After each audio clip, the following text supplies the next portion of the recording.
하늘의 문을 여소서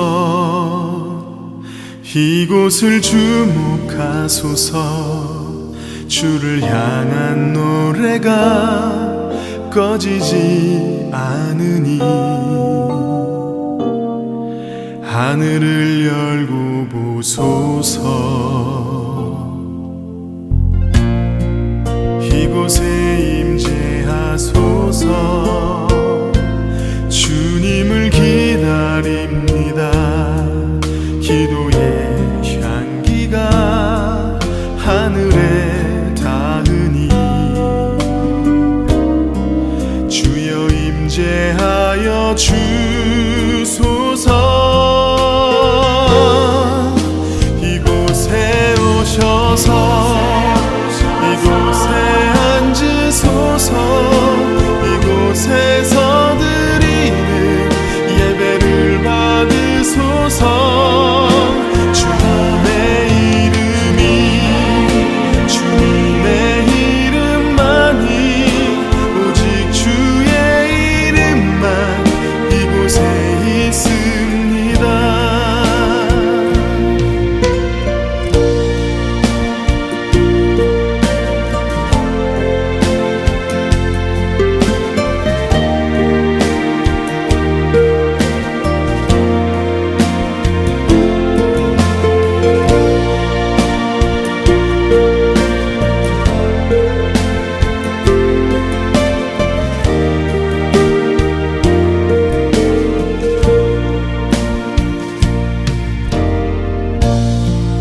하늘의 문을 여소서 이곳을 주목하소서 주를 향한 노래가 꺼지지 않으니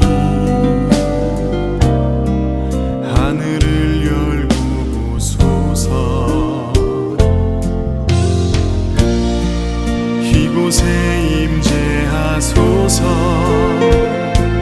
주님을 기다립니다 기도의 향기가 하늘에 닿으니 주여 임재하여 주소서 이곳에 오셔서 이곳에 앉으소서 이곳에서 예배를 받으소서 주님의 이름이 주님의 이름만이 오직 주의 이름만 이곳에 있습니다.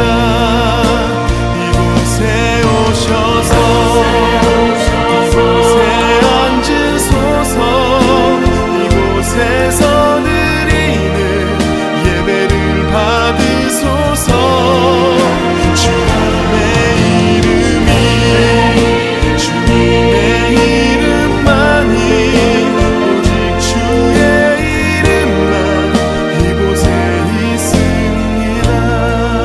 주님의 이름이 주님의 이름만이 오직 주의 이름만 이곳에 있습니다.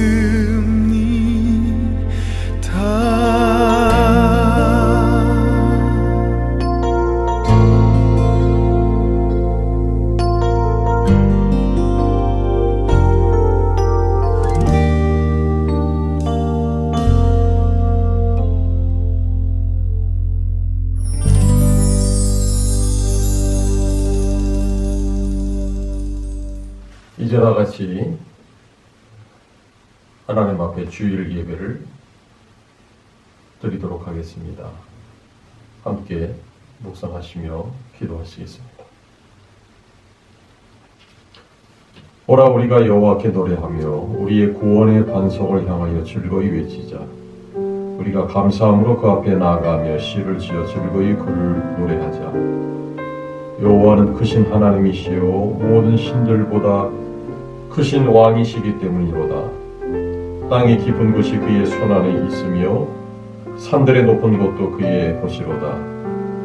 바다도 그의 것이라 그가 만드셨고 육지도 그의 손이 지으셨도다. 오라 우리가 굽혀 경배하며 우리를 지으신 여호와 앞에 무릎을 꿇자. 그는 우리의 하나님이시요 우리는 그가 기르시는 백성이며 그의 손이 돌보시는 양이기 때문이라. 아멘. 거룩하신 하나님 아버지, 오늘 하나님 앞에 나와 거룩한 예배를 드립니다. 종료주일을 보내고 또 고난주간을 예수님을 깊이 묵상하며 지내다가 오늘 하나님 앞에 이렇게 나와서 예배를 드립니다. 이 예배를 받으시고 이곳에 임재하셔서 하나님은 영광되게 저희는 은혜롭게 모든 순서마다 감사 기쁨의 예배가 되도록 붙들어 주시고 인도하여 주옵소서. 거룩하신 예수님의 이름으로 기도하옵나이다. 아멘. 다같이 신앙 고백, 사도신경으로 신앙 고백하시겠습니다. 전능하사 천지를 만드신 하나님 아버지를 내가 믿사오며 그 외아들 우리 주 예수 그리스도를 믿사오니 이는 성령으로 잉태하사 동정녀 마리아에게 나시고 본디오 빌라도에게 고난을 받으사 십자가에 못 박혀 죽으시고 장사한 지 사흘 만에 죽은 자 가운데서 다시 살아나시며 하늘에 오르사 전능하신 하나님 우편에 앉아 계시다가 저리로서 산자와 죽은 자를 심판하러 오시리라. 성령을 믿사오며 거룩한 공회와 성도가 서로 교통하는 것과 죄를 사하여 주시는 것과 몸이 다시 사는 것과 영원히 사는 것을 믿사옵나이다. 아멘. 이제 다 같이 찬송가 9장 하늘에 가득 찬 영광의 하나님을 찬송하시겠습니다.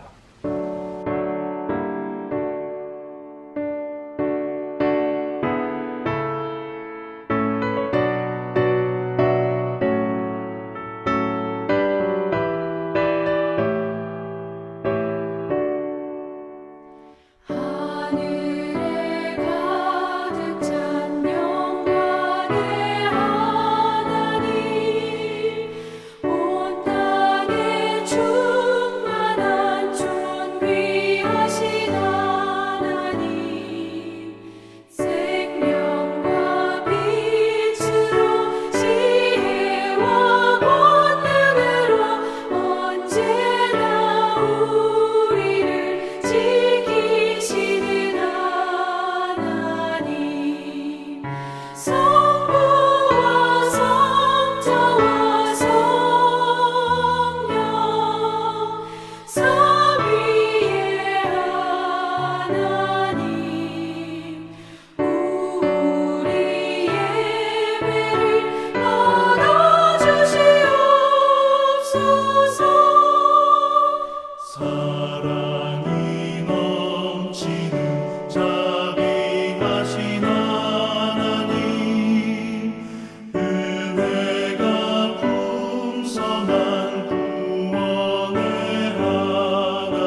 다 같이 기도하시겠습니다.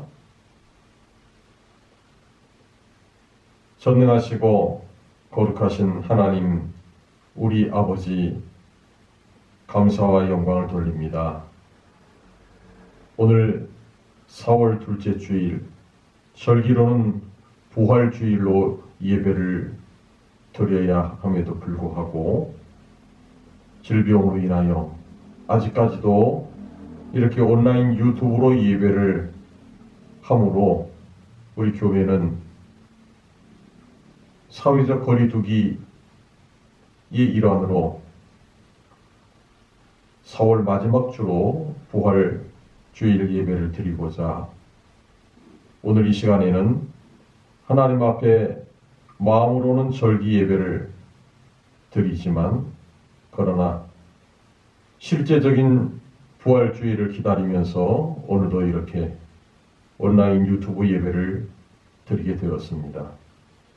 고마우신 하나님, 그래도 우리가 지금의 상황 속에서도 건강을 누리고 평안한 가운데 이렇게 개인적으로 혹은 가족들이 하나님 앞에 함께 모여 영상을 통해나마 예배를 드리게 된 것, 우리가 빠짐없이 주일날 하나님이 우리가 예배하는 곳 어느 곳이나 함께 계신 줄로 믿어 마음을 다하고 뜻을 다하여 하나님을 사랑함으로 주께 경배하며 예배를 드리고 있는 것입니다. 우리가 함께 예배하는 모든 곳에 영광의 주님께서 임재하셔서 예배를 받아주시고 또 사모하는 심령으로 모인 모든 백성들에게 하나님께서 귀한 은혜를 베풀어 주셔서 찬송하며 기도하며 또 말씀을 듣는 모든 예배의 순간 순서마다 은혜가 넘치게 해주시고 성령의 불같은 은총으로 진리 가운데 거룩한 예배를 드리게 하여 주옵소서.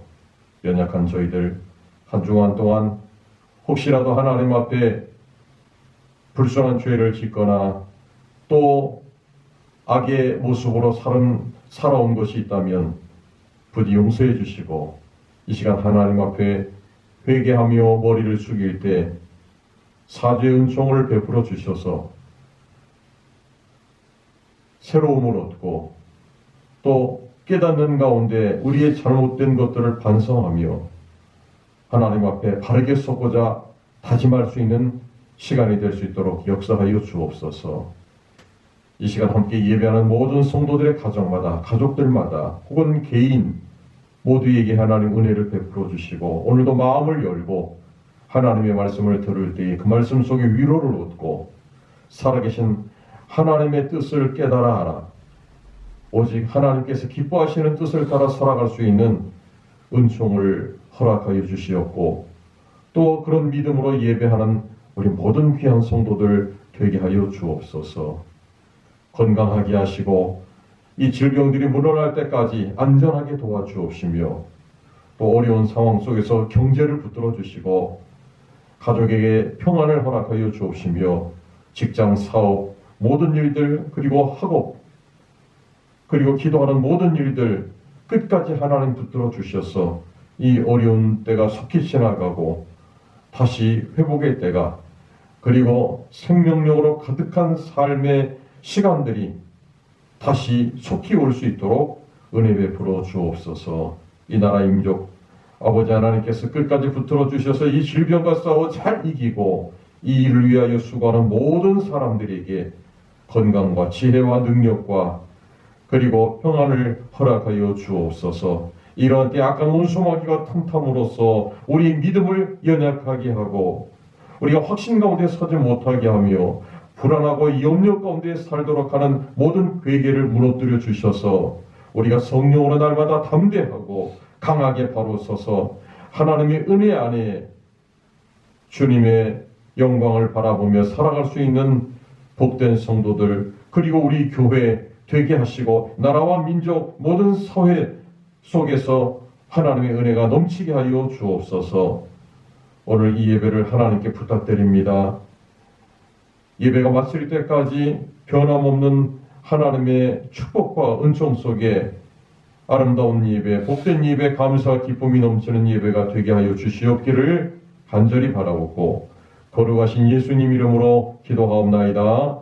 아멘. 이제 다 같이 성경 말씀 보시도록 하겠습니다. 오늘 하나님의 말씀은 요한복음 6장 16절에서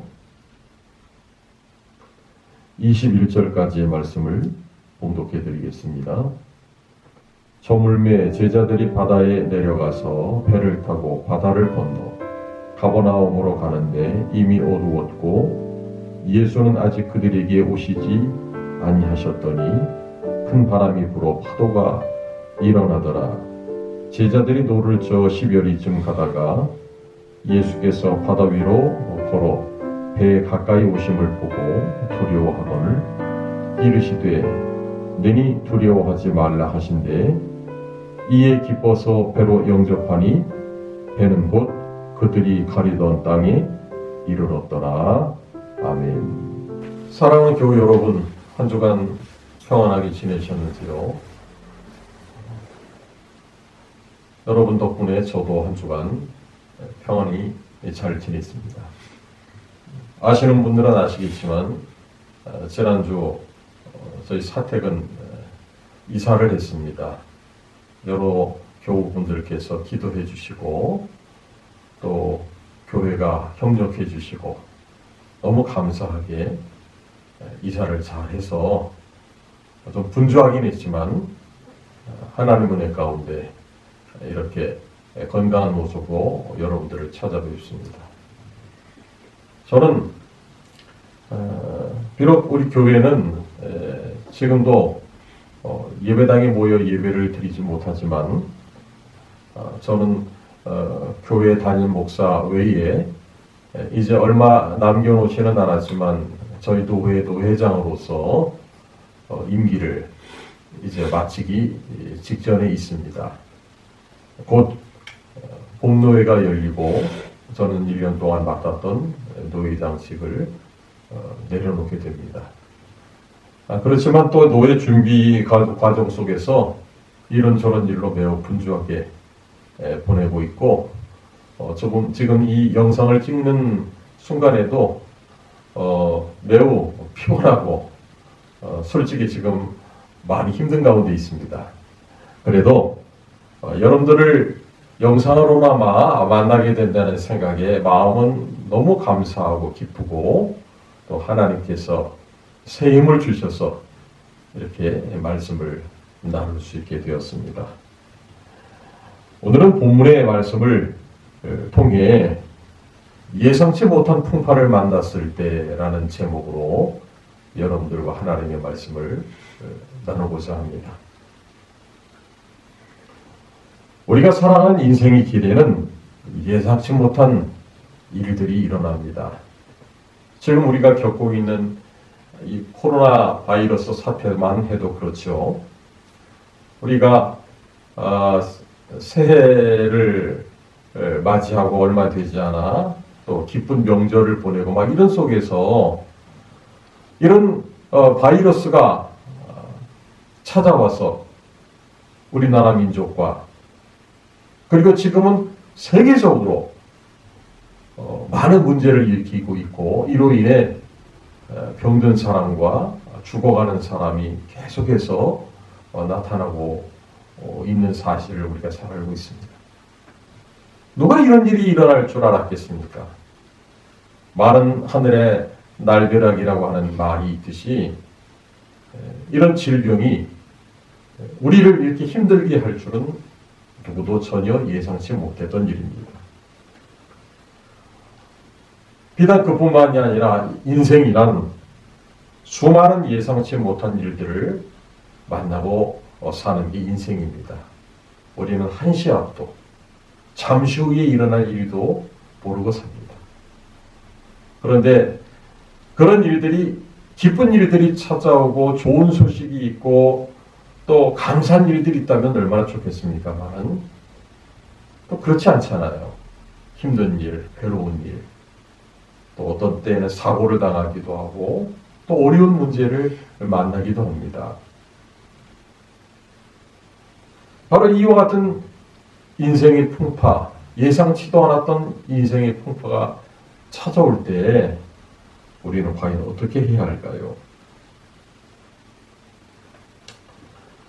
이스라엘 성지 순례를 다녀온 분들에게 어디가 가장 인상 깊었느냐고 물어보면 대부분 갈릴리 호수를 이야기한다고 합니다. 호수 주변이 참 아름답다고 해요. 저는 아직 가보지를 못해서 언젠가는 꼭 한번 가보고 싶지만 다녀오신 분들의 이야기를 들으면 그렇다고 합니다. 이 호수에는 각종 물고기가 살고 있어서 일찍이 어업이 발달했습니다. 호수 북쪽에 베세다가 있고 가버나움이 있고 또 그 남쪽에 디베리아가 있고 우리가 이렇게 잘 아는 귀에 익숙한 이런 지명들은 모두 갈릴리 호숫가의 어촌들입니다. 이 호숫가 해변을 예수님께서 걸으셨다고 생각하면 비록 오래전의 일이지만 그 호숫가를 걸으면서 느껴지는 감동, 이곳을 우리 예수님도 걸으셨구나 하는 생각을 할 때면 밀려오는 감동이 매우 크다고 해요. 이 해변에서 예수님은 제자들을 부르셔서 그들에게 사람을 낚는 새로운 사명을 주셨죠. 그런데 이 갈릴리 호수 또는 갈릴리 바다라고도 하는 이곳은 지리적으로 볼 때 수면보다 많이 낮고 또 호수 폭은 긴 쪽으로 남북으로 약 20km, 동서쪽으로 약 12km나 되는 큰 호수인데 그 호수의 지형적인 특성 때문에 예기치 않은 폭풍이 자주 일어난다고 합니다. 그래서 고기를 잡는 배들이 조심하지 않으면 예상치 않은 풍파로 인하여 많은 어려움을 겪는다고 합니다. 오늘 말씀 외에도 성경에는 이 갈릴리 호수, 갈릴리 바다에서 폭풍을 만난 말씀들이 있습니다. 한 번은 제자들이 노를 젓고 있는데 폭풍을 만났죠. 파도가 몰아치고 물이 배 안으로 들어와서 배가 가라앉게 되었습니다. 아무리 제자들이 노를 젓고 애를 썼으나 어찌할 도리가 없었습니다. 그런데 그때 예수님은 뱃머리를 베고 잠을 자고 계셨습니다. 제자들은 예수님을 깨우면서 우리가 죽게 되었는데 선생님은 어찌하여 그렇게 잠만 주무시느냐고 예수님을 깨웠죠. 예수님이 일어나셔서 바다를 향하여 잠잠하라고 명령을 하셨고 그랬더니 언제 파도가 쳤느냐는 식으로 파도가 그치고 바다가 잠잠해졌습니다. 예수님은 제자들에게 어찌하여 이렇게 무서워하느냐? 너희가 어찌 믿음이 없느냐? 그렇게 믿음 없음을 꾸짖으셨죠. 제자들은 깜짝 놀랐습니다. 마가복음 4장에 보면 도대체 이분이 누구시기에 파도도 그 명령에 복종하느냐 하며 놀랐다는 말씀이 기록되어져 있습니다. 예수님이 너희가 어찌 믿음이 없느냐라고 말씀하신 것은 예수님께서 그들과 함께 하고 계심에도 불구하고 왜 두려워하느냐 하는 그런 말씀을 하신 거라고 생각합니다. 우리도 그럴 때가 많잖아요. 예수님을 믿는다고 하지만 어려운 일, 힘든 일이 생겼을 때 마치 예수님이 없는 것처럼 예수님께서 나와 함께 하지 않는 것처럼 두려워할 때가 있죠. 예수님은 그와 같은 태도, 그와 같은 상태를 믿음이 없다고 말씀하셨습니다. 오늘 말씀도 갈릴리 바다, 갈릴리 호수를 건너다가 예상치 않은 폭풍을 만난 것으로 보입니다. 그때 제자들은 배를 타고 바다를 건너 가버나움으로 가고 있었는데 당시에는 예수님이 배에 안 계셨습니다. 제자들만 바다를 건너고 있었고 날은 이미 어두워졌습니다. 얼마 전 노를 저어 갔는데 갑자기 강한 바람이 불면서 파도가 거세졌습니다. 마태복음이나 마가복음 말씀에는 그때 제자들은 바람을 거스려 노를 힘들게 젓고 있었다고 기록하고 있습니다. 그런데 그때 캄캄한 쪽 한편에서 누군가 무리를 걸어 제자들 쪽을 향해 오고 있었습니다. 마태복음이나 마가복음에는 제자들이 그분이 예수님인 줄 알아보지 못하고 유령이라고 놀라 소리를 질렀다고 했습니다. 예수님은 겁과 두려움에 쌓인 제자들에게 나다 나야 두려워하지 말아라 그렇게 말씀하시고 제자들을 안심시켜 주셨습니다. 제자들은 예수님인 줄 알고 기뻐하고 안도하고 그리고 예수님을 배 안으로 모셨습니다. 오늘 우리는 이 말씀을 어떻게 생각해 보아야 하겠습니까? 오늘 말씀이 저와 여러분에게 주는 의미가 무엇일까요? 첫째는 제자들이 거센 바람과 파도 때문에 힘들어하고 있는 현장에 예수님께서 오셨다는 것입니다. 저는 이런 말씀을 대할 때마다 삶의 용기가 생깁니다. 왜냐하면 성경에서 말씀하고 있는 것은 어떤 경우든지 하나님의 자녀들은 결코 혼자 있지 않다는 것이죠. 예전에는 그 교우들의 가정에 이 같은 그림들이 많이 걸려 있었던 적이 있습니다. 요즘엔 그 그림을 잘 볼 수가 없는데요. 그저 알록달록하게 흙과 백으로 된 어떤 그림인데 자세히 잘 보면 거기 예수님의 얼굴이 보인다는 그런 그림입니다.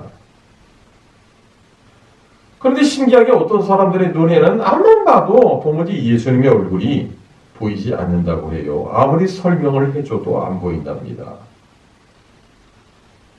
그 그림이 탄생한 배경은 세계 제2차 대전의 그 대전 말기에 끝 무렵에 눈에 덮인 중국 오지의 시골길을 의심에 잠긴 한 사진사가 말을 타고 가고 있었답니다. 그는 마음속으로 주님, 내가 주님의 얼굴을 한 번 보기 원합니다. 내가 주님의 얼굴만 한 번 실제로 보면 저는 주님을 믿겠습니다. 그렇게 중얼거리면서 길을 가고 있었습니다. 그런데 그때 마음속에 들려오는 음성이 있었다는 거예요. 사진을 찍어라. 사진을 찍어라. 그런데 앞을 바라보니 거기에는 이제 눈이 녹기 시작하여 이곳 저곳이 진창이 된 들판 길밖에 보이는 것이 없었습니다. 그래서 그 사진사는 말에서 내려 급하게 그 장면을 카메라에 담았다는 것입니다. 그리고 집에 돌아와 그 필름을 현상했더니 거기서 온유하신 사랑이 넘치는 그리스도의 얼굴이 나타났다는 것입니다. 사람들은 이 사진을 액자에 넣어서 벽에 많이 걸었습니다. 그리고 그 밑에 이런 기록을 했다고 합니다. 그리스도는 이 집의 주인이시요 식사 때마다 보이지 않는 손님이시요 모든 대화에 말없이 듣는 이시라.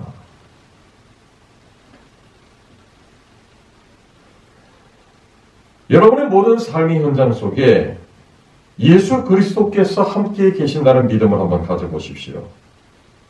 오늘 말씀처럼 우리가 힘들어하는 삶의 현장뿐만이 아닙니다. 우리가 무슨 일로 실망하고 절망하든지 그 자리에는 그리스도께서 함께 계신다는 사실입니다. 사실 기도할 때도 제가 언급했지만 오늘은 원래는 우리 기독교의 절기인 부활주일입니다. 하지만 여러 가지 형편상 정부도 강력하게 협조를 구하고 있고 또 지금까지도 우리가 온라인 예배를 드리면서 잘 기다려왔기 때문에 우리가 좀 더 나은, 좀 더 조금이라도 완전한 그런 상황에서 예배를 드리고자 하여 정부에서 요구하는 2주를 더 기다려 우리가 4월 마지막 주일에 부활주일 예배를 드리고자 하는 것입니다. 자, 원래의 절기상 오늘이 부활절이라고 생각한다면 우리는 이 부활과 관련된 성경 속의 내용들을 살펴볼 수 있습니다. 누가복음 24장에 나와 있는 엠마오로 가는 2 제자들이 있었지요. 글로바라는 사람과 또 다른 한 사람의 제자가 예수님이 돌아가신 걸 듣고 알고 낙심하고 실망하여 예루살렘을 떠나 자기 고향으로 돌아가고 있었습니다. 2 사람은 예수님께서 십자가 위에서 참혹하게 죽으신 사실 때문에 매우 절망하고 있었습니다. 그들이 가지고 있었던 예수님을 향한 모든 희망이 산산조각이 났기 때문입니다. 그런데 그때 예수님은 한 나그네의 모습으로 언제부턴가 이 2 사람과 함께 길을 걷고 계셨습니다. 어메이징 그리스라고 하는 찬송 가사를 쓴 영국의 존 뉴턴은 모든 성경 말씀이 없어진다고 해도 누가복음 24장 말씀만 있으면 충분하다고 했습니다. 낙심한 2 제자에게 실망하여 자신의 고향으로 돌아가는 제자들 곁에 언제부턴가 예수님이 함께 계셨습니다. 어디 그뿐입니까? 막달라 마리아가 예수님의 무덤가에서 슬피 울고 있을 때 예수님은 그 옆에 계셨습니다. 마리아는 그가 예수님인 줄 모르고 동산을 지키는 사람인 줄 알았다고 합니다. 나중에 마리아는 그녀의 이름을 부르시는 주님의 목소리를 듣고 그분이 예수님인 것을 알게 되죠. 예수님은 겁과 두려움으로 문을 걸어 잠그고 숨어있던 제자들과도 함께 계셨습니다. 내가 너희에게 평안을 준다. 이렇게 말씀하시면서 하나님의 평안, 샬롬을 주셨던 것입니다. 사도행전 23장에도 위대한 말씀이 기록되어 있습니다. 그리스도의 복음을 이방 세계에 전하기 위해 평생을 바친 사도 바울은 성령의 인도하심을 따라 예루살렘으로 왔습니다. 예루살렘으로 오기 전에 많은 사람들이 지금 예루살렘으로 가면 위험하다고 그를 말렸습니다. 심지어 유대 출신 아가보라는 선지자는 바울의 허리띠를 가지고 자기 손을 묶으면서 이 허리띠 임자가 이렇게 손이 묶여서 이방인의 손에 넘겨진다는 성령의 계시를 받았다고 했습니다. 모든 사람들이 바울을 말렸습니다. 그러나 바울은 예루살렘으로 들어갔습니다. 많은 사람들이 염려처럼 바울은 그곳에 가자마자 체포되어 감옥에 갇히게 됩니다. 그런데 성경이 뭐라고 기록되어 있는지 아십니까? 그날 밤에 주께서 바울 곁에 서서 이르시되 담대하라. 네가 예루살렘에서 나의 일을 증거한 것 같이 로마에서도 증거하여야 하리라 하시니라. 이렇게 기록되어 있습니다. 그렇습니다. 내가 힘들어하고 내가 실망하고 내가 절망하고 내가 두려워하는 모든 삶의 현장 속에 주님이 내 곁에 계신다는 이 믿음 하나가 내 삶을 변화시키는 겁니다. 삶에 용기가 생기고 슬픔은 기쁨으로 변하고 절망은 희망으로 변하고 두려움 대신 하나님의 평안이 하나님의 샬롬이 내 마음을 채우게 되는 것입니다. 이것이 크리스찬의 삶입니다. 크리스찬이라면 그리스도인이라면 마땅히 이렇게 세상을 살아야 합니다. 이렇게 자신의 삶을 바꿔나가야 하는 것입니다. 우리의 모든 삶의 현장 속에 예수님께서 함께 계신다는 이 말씀의 뜻은 그리스도께서 내가 겪는 모든 삶의 문제들을 함께 겪고 계신다는 말씀인 것입니다. 이 말씀은 새삼스러운 것이 아닙니다. 구약 성경부터 신약 성경이 이르기까지 일관되게 나오는 말씀입니다. 이스라엘 백성들이 애굽에서 무려 400년간 애굽인들의 종으로 살았을 때 하나님은 어디서 무엇을 하시고 계셨습니까? 성경에 어떻게 나와 있는지 아십니까? 출애굽기 3장 7절에서 10절의 말씀을 보면 내가 애굽에 있는 내 백성의 고통을 정령히 보고 그들이 그 간역자로 인하여 부르짖음을 듣고 그 우고를 알고 내가 내려와서 그들을 애굽인의 손에서 건져내고 그들을 그 땅에서 부르짖음이 내게 달하고 애굽 사람이 그들을 괴롭게 하는 학대도 내가 보았으니 이제 내가 너를 바로에게 보내어 너로 내 백성 이스라엘 자손을 애굽에서 인도하여 내게 하리라. 할렐루야.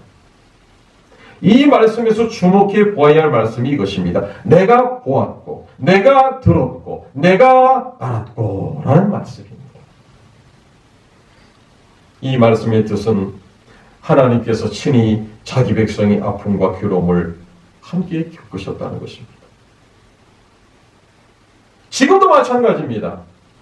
하나님은 우리가 예상치도 못했던 인생의 풍파를 만났을 때, 지금과 같이 이 바이러스 질병으로 인하여 고통 가운데 있을 때 여전히 하나님은 보고 계시고 듣고 계시고 알고 계신다는 사실입니다.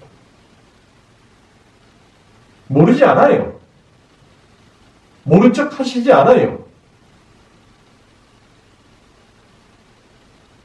친히 자기 백성의 아픔과 괴로움을 함께 겪고 계시는 분이 우리 하나님이신 것입니다.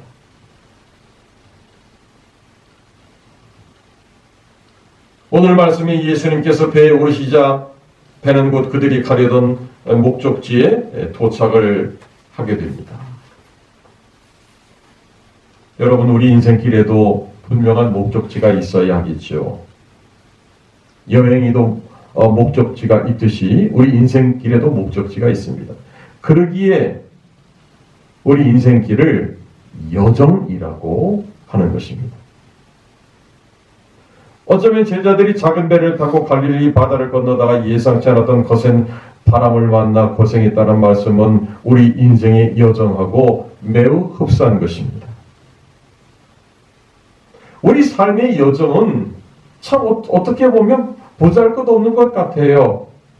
너무나도 큰 인생의 바다에 떠있는 작은 조각배 같다는 생각을 해볼 수 있게 되는 것입니다. 조각배로 바다를 건너기에는 너무나 힘이 없습니다. 언제 험한 파도를 만나는지 알 수가 없어요. 조심스럽고 불안하기만 합니다. 그렇지만 어떻습니까? 우리 인생의 여정에서 무슨 일을 만났건 얼마나 고생을 했건 무슨 상관이 있습니까? 우리 인생의 목적지에 무사히 도착할 수만 있다면 오히려 인생의 여정에서 많은 일이 있었던 것이 더 드라마틱하지 않습니까? 우리들의 삶의 이야기거리가 풍성해질 수도 있는 것입니다. 하지만 아무도 장담을 못합니다. 지금 순조롭게 살고 있다고 해서 인생의 목적지에 안전하게 도착한다는 보장이 없습니다. 더 걱정이 되고 염려가 되는 건 내가 인생의 목적지를 향해 올바로 가고 있는가 하는 것입니다. 여러분, 때로는 문득 그런 생각이 들지 않나요? 도대체 내가 올바로 살고 있는 것인가? 아무도 이 질문에 대답을 해줄 수 없습니다. 오직 자기만이, 내 자신만이 그 길을 선택해야 하기 때문입니다. 그러나 성경은 우리에게 그 길을 보여줍니다. 어떻게, 누구와 함께 우리의 인생길을 가야 하는지 오직 성경만이 그 길을 보여주고 있습니다. 오늘 말씀이 바로 그 말씀입니다. 예수님께서 배에 오르시자 배는 곧 그들이 가려던 목적지에 도착을 하게 됩니다. 이 말씀은 예수님께서 우리 인생의 인도자가 되신다는 것입니다. 사랑하는 성도 여러분, 요한복음은 마태, 마가, 누가복음보다 훨씬 뒤에 기록되었습니다.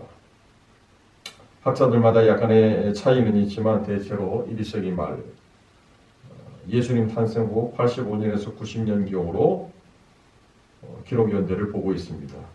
그렇다면 이것을 무엇을 의미하는 걸까요? 요한복음을 기록한 요한은 거의 60년간이나 오늘 본문에 기록된 이 말씀, 이 내용들을 잊지 않고 마음에 기억하고 있었던 것입니다. 뜻하지 않은 풍파 속에서 함께 해주신 예수님, 두려움을 잠잠케 해주신 예수님, 제자들의 그 공포와 두려움을 없애고 평안을 주신 예수님, 함께 해주신 예수님, 이것을 잊지 않고 기억하고 있었던 것입니다. 예수님은 예상치 않은 인생의 풍파를 만난 인생들에게 도움이시고 인도자가 되어주십니다. 여행길이 즐겁고 유익하려면 좋은 가이드를 만나야죠. 저도 우리 노회에서 목사님들과 함께 여행을 하다 보면 가이드를 대접받습니다. 가이드를 잘 만나면 참 여행이 즐거워요. 차를 타고 가는 중 혹은 어떤 여행지에서 그것을 돌아보는 중에 가이드는 많은 정보를 가지고 설명도 잘해주고 때로는 노래도 불러주고 또 지루할까봐 재미있는 이야기도 들려주면서 말이죠. 예수님은 우리 인생 여정을 목적지까지 무사히 인도해 주실 탁월한 가이드가 되십니다. 예수님은 스스로 말씀하셨잖아요. 나는 길이요, 진리요, 생명이다. 이렇게 말씀하신 예수님은 우리 인생의 여정을 목적지까지 무사히 인도해 주시는 것입니다. 마치 험한 바다를 항해한 배가 무사히 항구에 들어와 닻을 내린 것처럼 예수님은 우리 인생의 훌륭한 가이드가 되어 주십니다. 히브리서 6장에 이런 말씀이 있죠. 예수님은 우리 영혼의 닻과 같은 분이시라고요. 앞으로 우리가 살아가는 삶 속에는 또 어떤 풍파가, 풍랑이, 또 어떤 일들이 일어날지 저도 모르고 여러분들도 알 수가 없습니다. 그러나 우리 인생을 붙들어 주셔서 우리가 가야 할 길에 동행해 주시고 우리의 인생의 여정이 끝나는 그날 하나님의 나라에 이르기까지 우리를 무사하게 데려다 주실 탁월한 가이드이신 안내자가 되어주시고 능력이 되어주시고 보호자가 되어주시고 인도자가 되어주시는 예수 그리스도에게 우리의 영혼의 닻을 내리고 그 주님께 모든 우리의 삶을 맡긴다면 주님은 우리에게도 그와 같은 말씀을 해주실 것입니다. 나다. 두려워하지 말아라. 내가 너희와 함께 있다. 내가 너희를 붙들어 주겠다. 내가 너희와 동행해 주겠다. 끝까지 함께 해주시겠다. 이 주님이 저와 여러분의 주님이 되심을 믿으시기를 주님의 이름으로 축복합니다. 아멘. 기도하시겠습니다. 사랑이 많으신 하나님 아버지, 우리를 위하여 독생자 외아들 예수 그리스도를 이 땅에 보내시고 우리가 마땅히 죄의 값을 따라 죽어야 함에도 불구하고 예수님께서 십자가에 죽으셔서 우리 죄를 사하시고 그리고 다시 부활하심으로 우리의 생명의 주가 되게 하심을 감사합니다. 이 예수님은 제자들과 함께 하셨을 때도 그 제자들에게 늘 평안을 주셨고 샬롬이 되어 주셨고 그리고 위로가 되어 주셨고 보호자와 인도자가 되어 주신 줄 믿습니다. 뜻하지 않은 풍파를 만났을 때도 예수님은 말씀하시기를 나다. 두려워하지 말아라.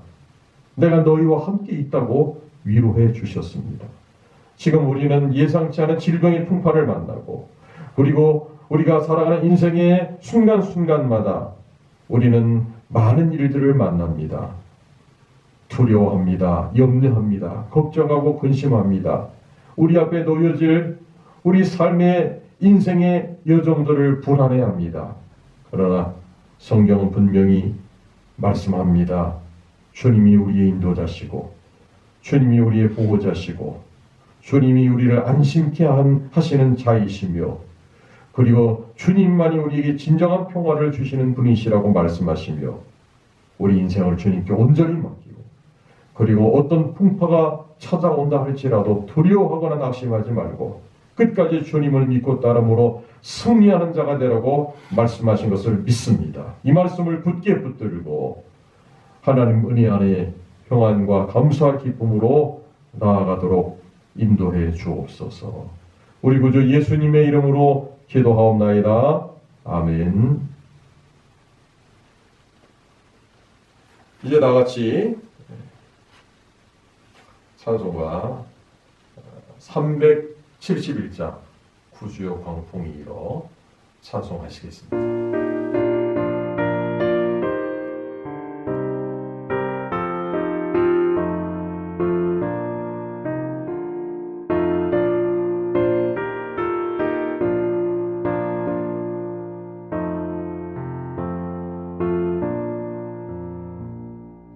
구주여 광풍이 불어 큰 물결이 일어나 온 하늘이 어둠을 쌓여 피할 곳을 모르니 우리가 죽게 된 것을 안노라 봅니까 깊은 바다에 빠지게 될 때 주무시려 합니까 큰 바람과 물결아 잔잔해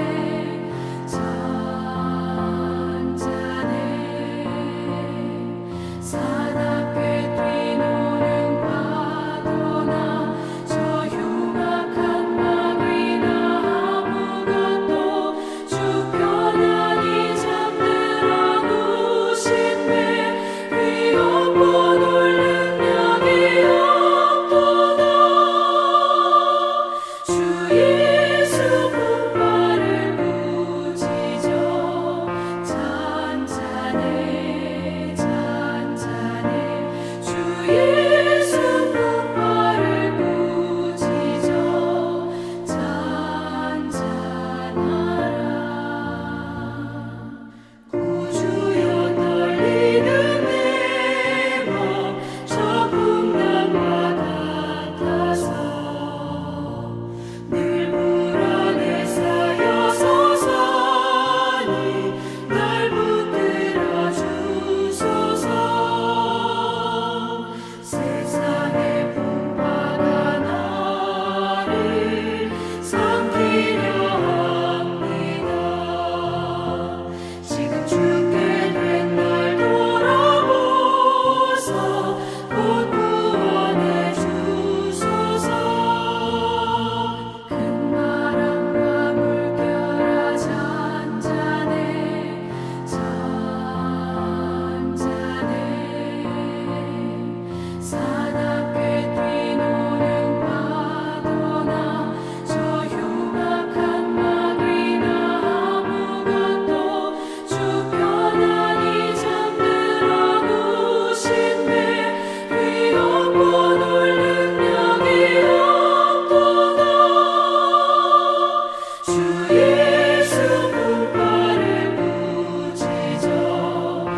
이제 축도함으로 4월 둘째 주일 예배를 마치겠습니다.